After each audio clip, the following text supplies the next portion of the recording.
Hi, I'm here with my boy Max Gomez. We've actually only met a handful of times, and you sort of worked at Orange Theory for a couple of days. Yeah, I had my week or so. Don't really gotta discuss that, but the way our boss, or once was his boss, Julie, was describing this kid, amazing kid. I knew I had to meet him, link up with him, but as soon as we met, we like instantly clicked, and now he's on the podcast. So without further ado, this is Max. I want you to kind of explain who you are.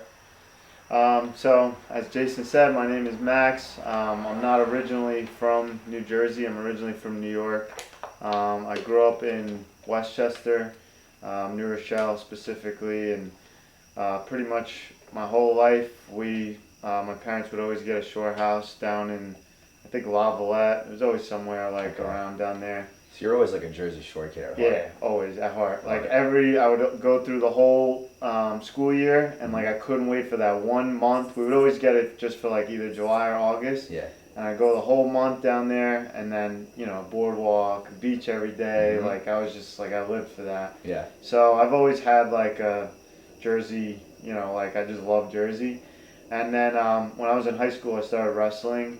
And New Jersey's notorious for the best wrestlers, and then the best in the world. Yeah, mm-hmm. Especially now, with crazy. Rutgers, they're killing it right now, and so my dad was originally from New Jersey, and he wrestled in Jersey, and he would always take me down here after my practices. My practice would end, and we would literally drive down to Jersey at 7 o'clock at night, go to an 8 o'clock practice. The practice was over in an hour or so, mm-hmm. and then drive back home an hour. I would get home at 10 o'clock, and I did that every night. That's a grind. Yeah, oh, dude, it made me honestly hate it because it was just over the top, mm-hmm. but at the same time, I got good just because I was training with not guys on my team. Yeah. These guys were beating me up. Yeah. So, it helped in that sense, but it was just tough to keep that fire. So, I did that for a while. My whole 4 years in high school I wrestled, and then out of high school I just kind of, right when I was a senior, I got into a motorcycle accident, which I should backtrack. I actually, mm-hmm. I've also ridden race motocross pretty much my whole life since I was 4. Yeah. So that's How'd you get into that? So my dad was kind of another I guess adrenaline junkie. Yeah. He always liked cars and bikes and all that kind of stuff. So he didn't do it as much as I do it now, but he always had a dirt bike and his dad, my grandpa, would take him and whatever. Mm-hmm. So when I was little, for my 4th birthday, I want to say, he got me this little Yamaha, the smallest dirt bike you could buy. That's sick. This thing could fit into a box. It was so an actual bike. Yeah, it was gas and I was psyched because yeah. I was ready to go. So I would just ride it around the park. He would follow me on a bicycle, and then as I grew, he would ask me is this something you want to do? Mm-hmm. And I was yeah, I love it. Let's go. So we would start going to the track, and I rode a lot at Englishtown, at Raceway Park. So I've always kind of been in Jersey doing something, and then we just kind of took it from there. Went further, and then by the time I was 16, 17, I got on big bikes, I guess you could say, which is the 125s, 250s, and then when I was 18, I was at a race in near Pittsburgh, just outside of Pittsburgh, and just kind of a freak accident. They watered the face of a jump to kind of keep the dust down. Yeah. And I was coming up to the jump, and I just lost traction. I was just sliding, but I was in a race. I had a bunch of guys behind me, and I've been landed on before. I was this is not gonna happen. So I just hammered it and just hope for the best. And I got pretty far, but I kind of just knuckled it right at the top of the jump. Yeah. And instead of it kicking me forward, it kicked me off to the left. It was a jump up a hill. Mm-hmm. So I landed all the way at the bottom, and luckily I could have landed on my head. I landed on my feet, but it was such a high, it was so high up that the impact, my ankle just exploded. Oh my There was God. like they said that like I later found out that the like my ankle was in over 10 pieces. Like the bones were shattered, the arteries were severed. So it was just like a whole mess in there. But we wear like boots and stuff, so that kind of held it together. And like while I was at the race, like it hurt, obviously like pretty bad. And then, but like anytime I had previous injuries, I'm always like, all right, I could find like one spot where I could just kind of chill and like the pain is not too bad. Yeah. So I'm like, I just try to find that spot. And for this accident, there was nothing. Like everything was just, the pain was just worse and worse. It was getting worse by like the hour.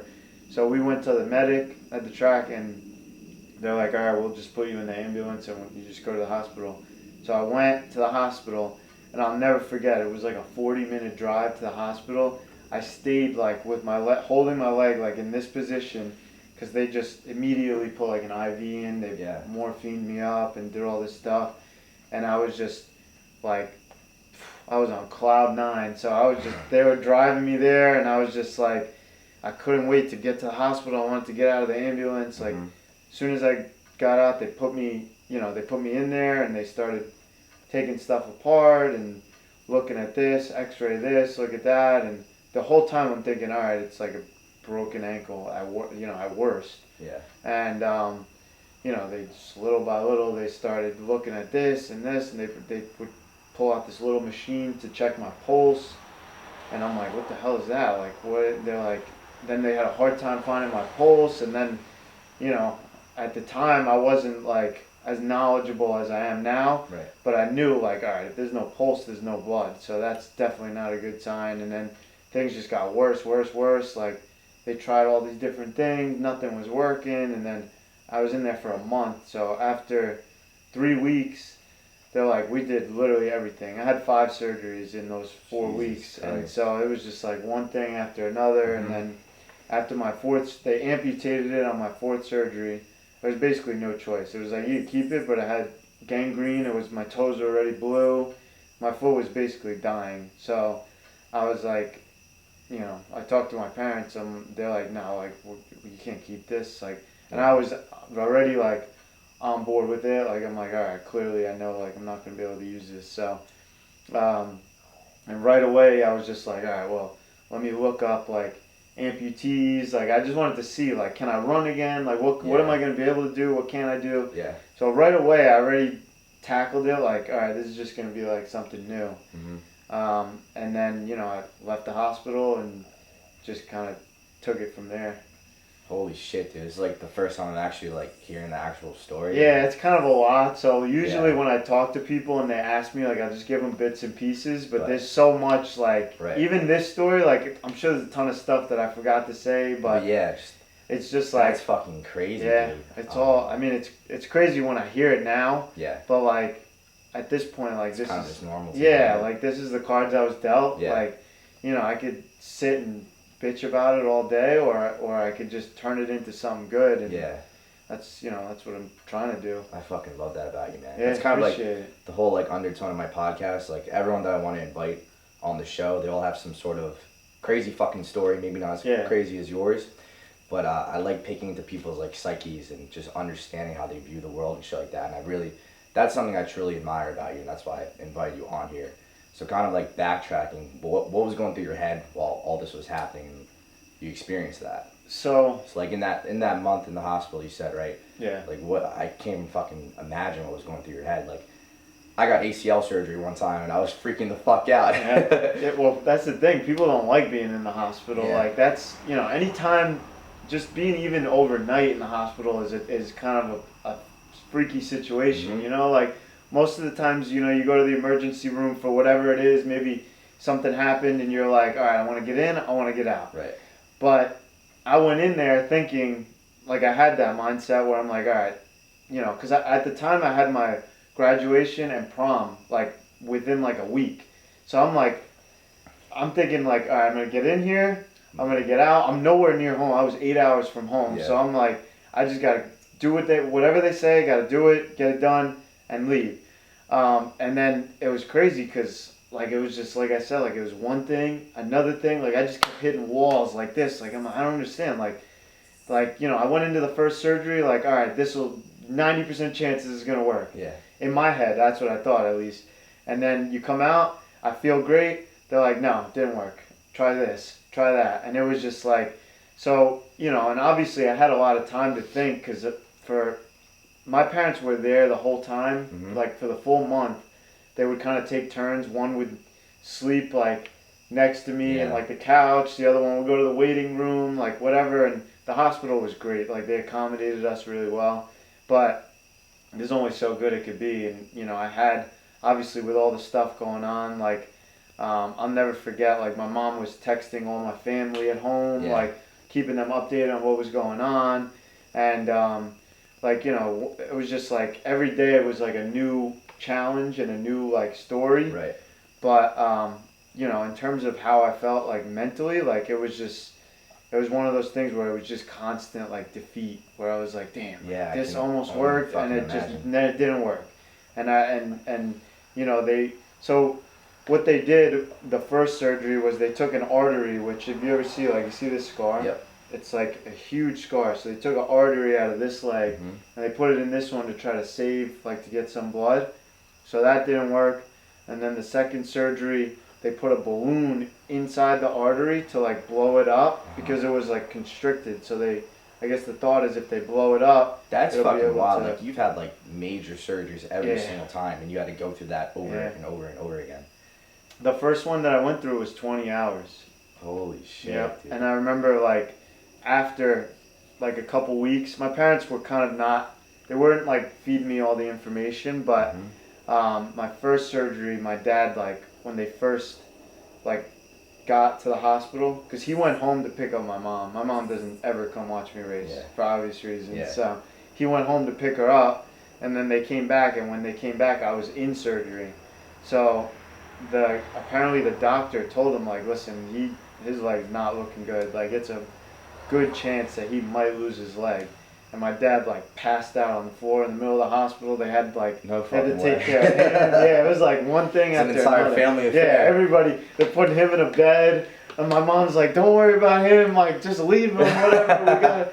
So it was like one thing after another. Like stuff was just going the opposite way, but you know, the whole time, like I just kind of was like, all right, well, it is what it is. Like this is how it's supposed to be. And like my dad always raised me, both my parents, they always raised me to look at things like, you know, you look at the positive side of everything, and like I love that. Fate is how it is. Like there's only so much you could do to control. Certain things are just out of your control. Yeah, I mean, like there really is no fucking control of anything if you really think about it. You can control your body and how you move, but like certain things are gonna happen. Yeah. That's what I truly believe. I mean, you look at like it's sad to say, but you could get hit by a car like any day crossing the street. Yeah. All it takes is somebody to like be texting and just swerve, like, you know, you're waiting on the crosswalk, boom, your life's over. Yeah. And like I try to live like with that in my head to where, you know, everybody's always like,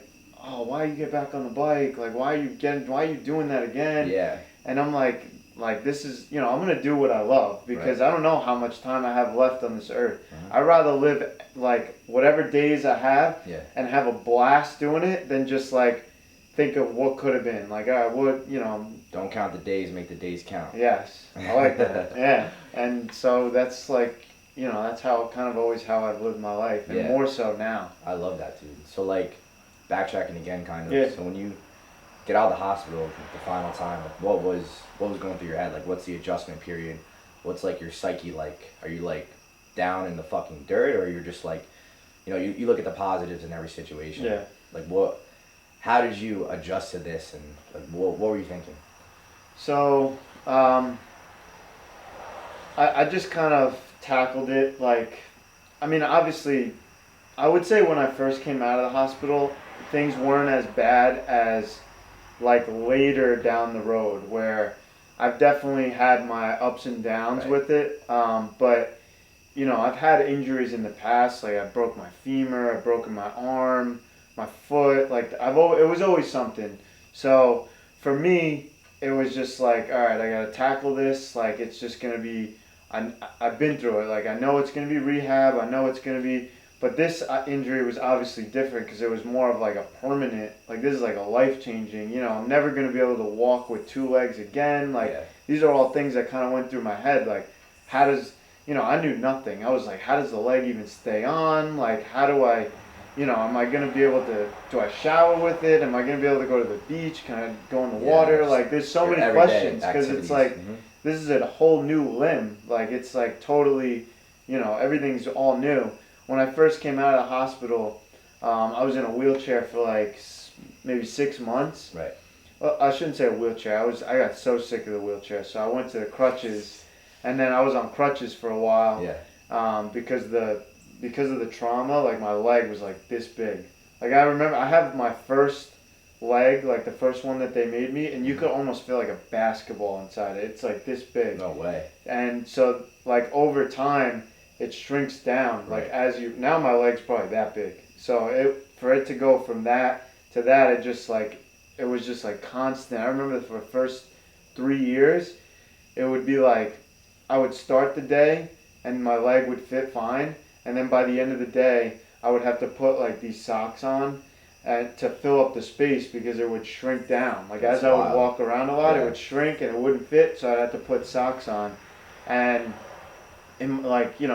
this is over the course of like years. This was just like my everyday thing, and I'm like, when is this gonna end? Like, when is this thing gonna stop shrinking?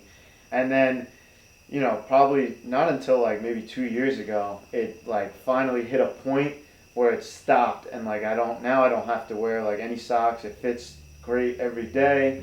And that's just something that like takes time. Like it's the same thing. Like there's nothing you can do to control that. Like you just gotta kind of ride it out. And I do a lot of work with like amputees now, like trying to like help them out. And one of the things that I always tell them is like you just gotta be patient. Like you can't rush anything. You gotta just let it take its course. And I think the same thing like mentally. Like you can't rush things. You gotta just like take it day by day. Yeah, like let it come and it'll figure itself out. Just put your best effort into whatever you do, make the best of it. Yeah. But at the end of the day, like it's gonna figure itself out. Fuck, I'm feeling inspired right now. Well, So like you had that adjustment period, right? And then moving forward, you decided to get back on the bike. So like, what kind of inspired you to do that?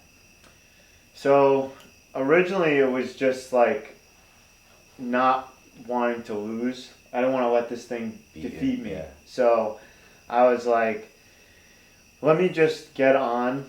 And I had no intentions of continuing to ride. I just wanted to ride like a little bit. Like I just wanted to ride for like maybe a month. Just to say like I did it. And because in my head I'm thinking like, all right, I'm never going to be able to ever ride how I was. Like the same speed. I'm never going to be at the same comfort level. Because on a bike, your back brake is controlled by your right foot. So I knew, like, all right, obviously I'm not going to be able to use my back brakes because I have no control of that foot now. So I'm thinking in my head, like, it's impossible for me to even really ride the bike because back brakes is less important than front, but you still kind of need them. So I'm like, all right, I just want to ride. Like, that's all I want to do. I just want to get on, maybe take a couple pictures, say I did it, and call it a day. Yeah. And so I'll never forget the first day, like I got back on the bike and I felt like horrible. Like obviously like it was such an adjustment. I'm like, this is never going to work. And then I started like digging up stuff online, and my dad was very like supportive at the time. I mean, he still is, but he was very like let's see what's out there. Maybe there's guys that ride, with that are amputees. And we found this whole group of guys that like ride dirt bikes. They're missing, arms, legs, missing knees. So my situation was nothing compared to them, and they're still riding. And I'm like, damn, that's pretty sick. So we found this guy, and it had to be like luck, like same thing that I say, like everything happens for a reason.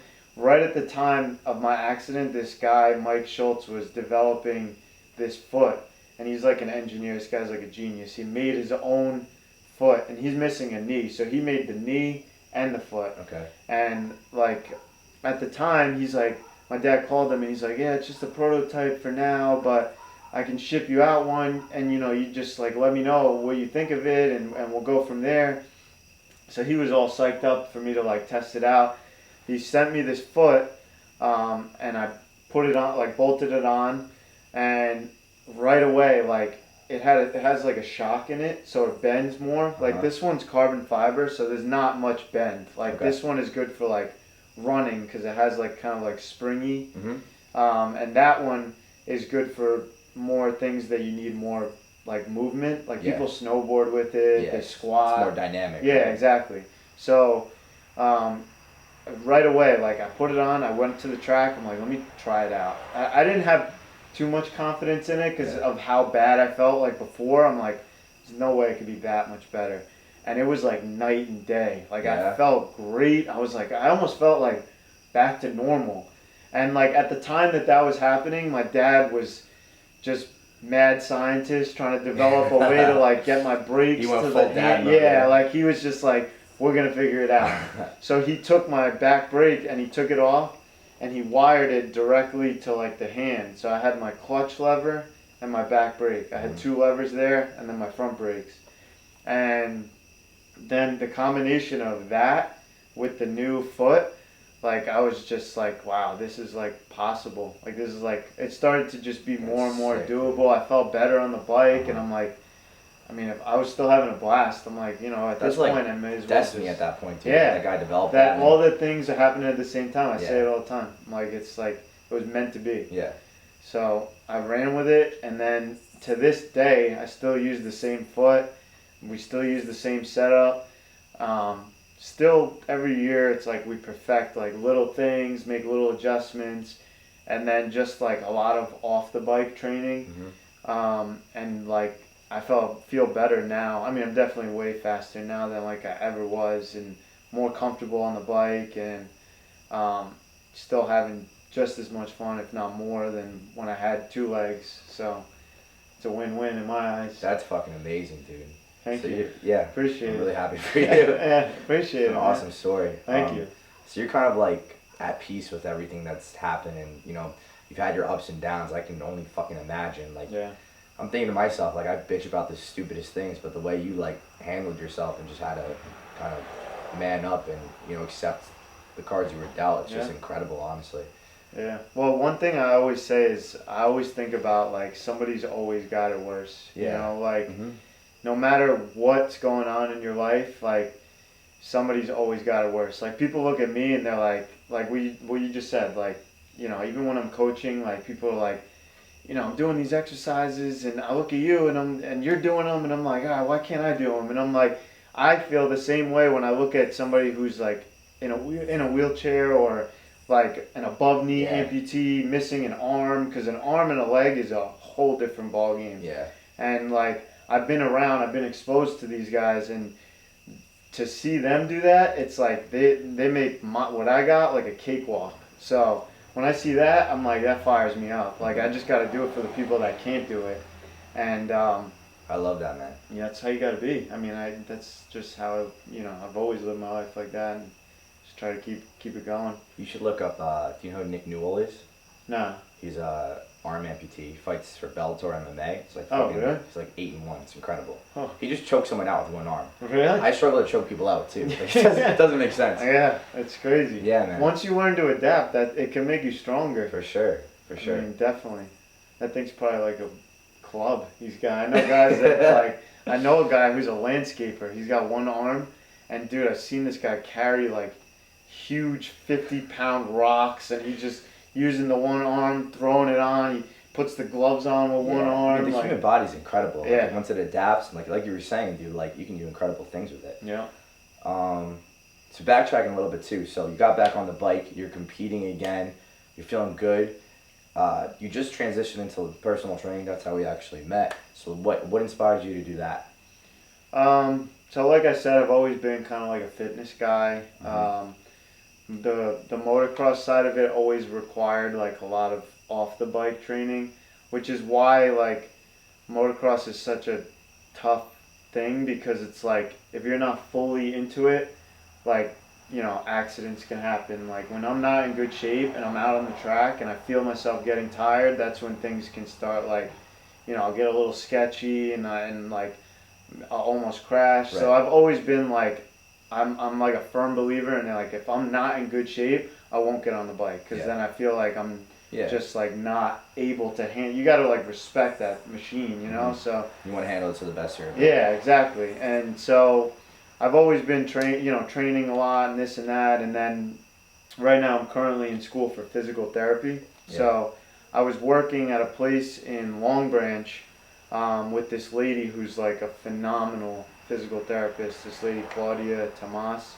She's from Romania, and she kind of the same thing. Like she was like, I was always a trainer. Like she implements a lot of like strength training into her rehab, like with her clients or her patients, I should say.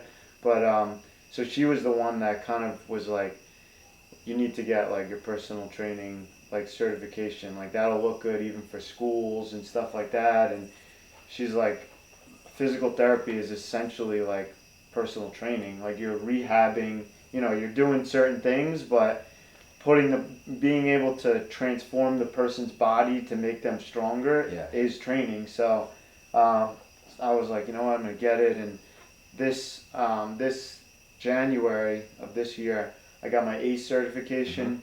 And then I was just kind of looking around. I did a little bit of one-on-one training with a couple people that I would go to their house, and then I went into looking online, and I saw Orange Theory, and then I talked to Julie a little bit on the phone, and then I kind of just went to that for a little bit, and I still think it's a phenomenal system. I mean, clearly they have locations literally all over America. Wild. Like the thing has grown, crazy. So it's clearly a proven system, and I just didn't feel like I was fitting, I guess, there, and then so I kind of just at the time I was taking.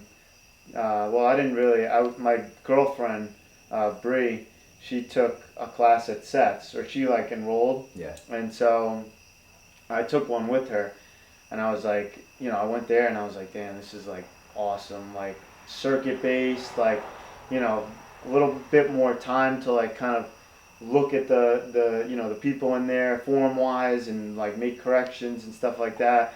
And I was like, damn, this is like a cool thing they got going on here. And I knew they were opening another gym in Old Bridge. Yeah. So I just texted the guy, one of the guys, Mike Varrell. I was like, yo, if there's an opening, like, just let me know, because I want in. And he's like, nah, text this guy, Anthony Kapasakis. He's the guy that, like, runs it.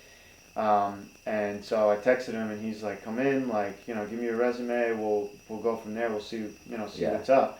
And then that was, like, maybe 2 months ago. And then a month ago, I started in Freehold. I got some of my classes. I'm meeting a bunch of people, and I'm loving it. And it's, it's a blast. That's awesome, man. So it's worked. Yeah. I don't even know how to like end off this interview because I wanted to touch on things with just like kind of like your mindset and your psyche, but you kind of answered pretty much everything so far.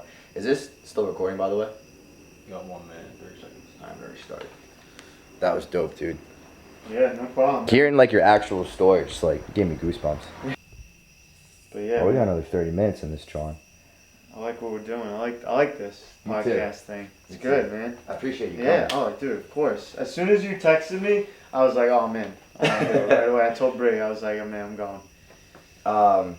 I was just saying off camera because we had to restart real quick, but like hearing your entire story just gave me like goosebumps, and I knew I had to meet you, and just like I just fell in love with kind of like who you are as a person, how you carry yourself, and how you handle the situation. You kind of answered all my questions about mindset and shit, and like how you look at life, and I think it's super inspiring. For myself too, I've been like doing a lot of, I guess you can call it soul searching, or kind of rewiring the way I think. So like I always used to be like super positive and shit, and I guess as I was growing through like college and shit, like I graduated 2 years ago, I kind of like lost who I was, I guess, in a sense, and I like, kind of lost my sense of identity, but I'm starting to like rebuild that. I'm starting to be at peace with myself. One thing that helped me a lot was this one book called The 7 Spiritual Laws of Success. I said that right. But I've been saying that on like every podcast. They should just sponsor me at this point. But I feel like everything that I've read and practiced in my life now, I feel like you've already accomplished. It's just like the way you handle that situation, and you kind of accepted. You weren't like resistant to the cards you were dealt, and you kind of just like went with it. And I just feel like it created like a beautiful psyche in you, and I truly admire that.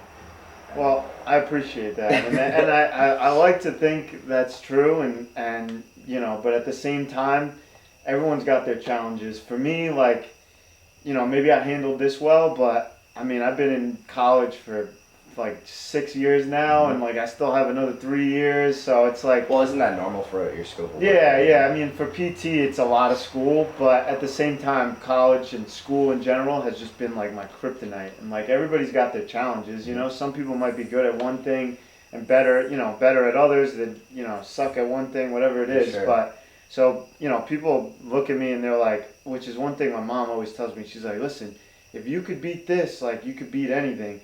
And like I like to believe that's true because it helps me feel like, like stronger. Yeah. But at the end of the day, like everybody handles things differently. Right. Like It's whatever you put your mind to. I mean, Yeah, it's exactly. School's a completely different challenge than Yeah. the physical hardships you Yeah. face. I mean, you'd probably like a positive outlook on it, but like going through fucking school too, like even when I was at Rutgers and I took pre-calc, like that was like a 75% failure rate of the class. That was like one of the hardest classes I ever took. And like, I don't know, there's levels of different challenges in your life.